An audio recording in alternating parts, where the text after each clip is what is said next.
One of the great things about Way of the Hunter is that plans rarely ever work out how you expect. Whether it's surprise rares, 5 stars out of nowhere, or a combination of the two.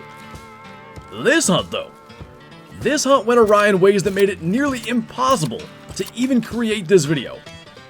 I'm not one to give up easily, even in the face of power outages, corrupted footage, microphone issues. Yeah, a lot went wrong here. So gather around the still barely smoldering campfire for the tale of our return to Nesper's Valley and the 3 5-star bucks that greeted us. Having spent 4 months away from the map, the first step was to take inventory of our deer population, particularly on private land, and find out what we were working with. You've probably already noticed, this video isn't live commentary. Why is that? Well, I'll explain as we go along. What's important for now is that we've got a promising 4-star muley, as well as a very clear call buck in the 2-star mature. We'll go ahead and take that buck out to benefit the herd, and continue along.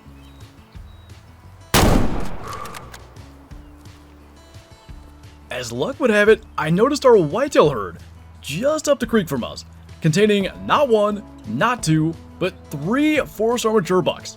And much like the mule deer, a 2-star mature makes for a perfect one to take out. A less than ideal shot got that done, so it's time to go and claim our deer. As we do, it's probably a good time to mention that the entirety of the footage you're watching right now, including the audio, was corrupted by a random power outage mid-recording. I was able to recover the footage at least to some degree, but the audio is entirely ruined. Those gunshots you just heard, yeah, I had to edit those in. And the game audio, same thing. It was all unusable. Don't worry, that won't be the case for too much more of this video. It also is far from the only problem we encountered on this absolute cataclysmic return to Nesper's Valley. Anyway, we picked up our mule deer buck, an uneven 57%er that should go a long way towards improving our herd, followed by a much stronger whitetail with a genetic potential of 76%. In a herd with such strong genetics, especially one that has consistently produced 5 stars, I believe he still is a net improvement to call from the herd. From there, I decided to check out the state of our deer in the southeast. What I didn't know was that we had a 5-star whitetail waiting on us when we'd arrive. I have no idea how we didn't find this 4 months ago on our last hunt, but I decided to shoot first and ask questions later and take down our first trophy of the hunt. A clean 462 scoring whitetail buck that I brought straight back to the trophy lodge to place in the hallway next to our mule deer. I then returned to scouting out our deer herds. It was at this point that the power cycle occurred, thus corrupting the footage and leading to me picking up with the video the following day. So, no more corrupted video.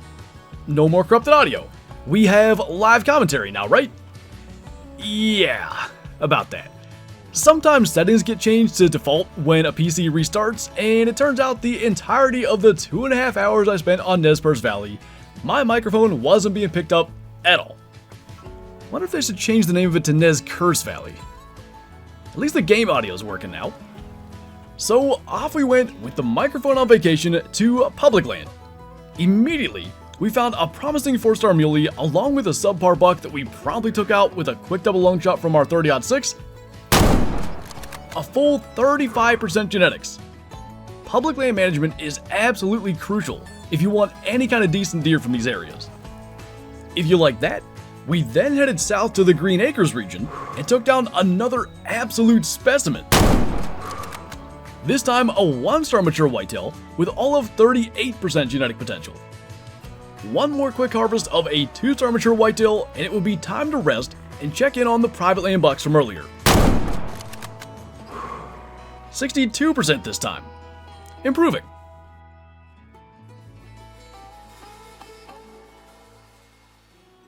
I'd like to tell you I was surprised, but with 3 different bucks sitting at 4 stars earlier, I figured at least one would make it, and indeed, we found ourselves staring down the second 5-star whitetail of the hunt. With everything else going wrong, I decided to just take him with the rifle and try to avoid any further catastrophes. Once the doe cleared out from behind him, we squeezed off the shot. Not an insta drop, but he wouldn't be going far. Our second 5-star buck of the hunt, and this time with only half the video issues of the first one. Professional content creator, guys. Been doing this 9 years. Didn't even realize my mic wasn't working. Regardless, we press on. A 465 this time leaves him slightly bigger than the last buck, and then we beeline directly back to public land to check in on that 4-star muley. After paying him a visit and finding out that he's still a 4-star, I figured we should just try to make the most of our time and check in on a few mountain goat and bighorn herds.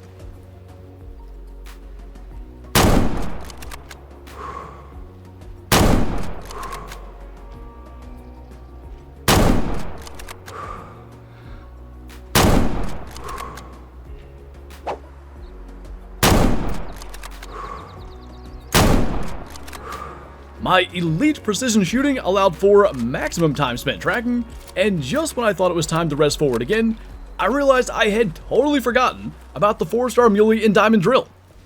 And thank goodness we checked. Not only was he now a 5-star, but he has one of the new 5-star racks as well that we don't currently have on the wall. On another day, I may have called him into bow range for a close shot, but as I had just demonstrated top tier marksmanship anyway, I decided to line up a shot with the rifle. I guess a blind squirrel really does find a nut every now and again. Not the greatest photo I've ever taken, but a perfect hard shot at 150 meters brought down our third 5-star buck of the hunt. A 94.26%, 479 scoring tank with quite possibly the most unique frame possible. And that brings us to the president, which means we can do this with live commentary, so long as the microphone is actually on this time. And, it is. It's amazing what you can do if you actually test your equipment. So, we did actually in that video also go and age the public land 4-star. Unfortunately, he died of old age. I really thought he might make it. No such luck there. But we continued to manage our public land herds in hopes of getting something decent off of public land again. And it is nice to be at least wrapping the video up with live commentary. I definitely prefer to do videos this way. But let me know what you thought of the kind of recap, kind of storytelling approach to it.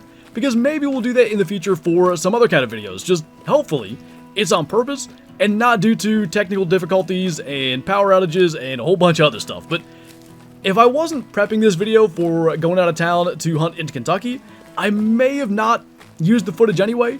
But especially having 3 5-star bucks all in the same hunt like that, one of the 5-star racks from mule deer that we hadn't yet gotten, I really wanted to make this into a video, and this was kind of the only way that we could actually do it. So in the meantime, taking out one final buck, a 66%er, and I think we'll officially go back to the trophy lodge and check in on our 3 new additions. So we've now got in our hallway 2 5-star muleys and 2 5-star whitetail, and the eventual goal is to get 1 more of each and basically just have them staggered whitetail mule deer all the way down through here, all 5-stars. So the newest one and most important one is this new 5-star rack. It is super unique, like compared to every other 5-star muley we have, and we've got a number of them throughout the lodge. It is completely different with those really shallow forks. Something that I really am glad we got to add to the lodge, but there's still a couple more frames that we don't have, and no doubt we'll be back here on Nespers trying to get those. And if we can get one, maybe add a whitetail to the list with some of the ones that we worked on managing today. Put those 2 here, that'll be another spot in the lodge that we have checked off the list. So really interesting the way everything worked out. Glad we got to wrap up with live commentary, and hopefully next time the entire video will be that. But anyway, that is going to do it for this one. So as always, thank you guys for watching it. Thanks for putting up with the slightly different format today, and I'll see you next time.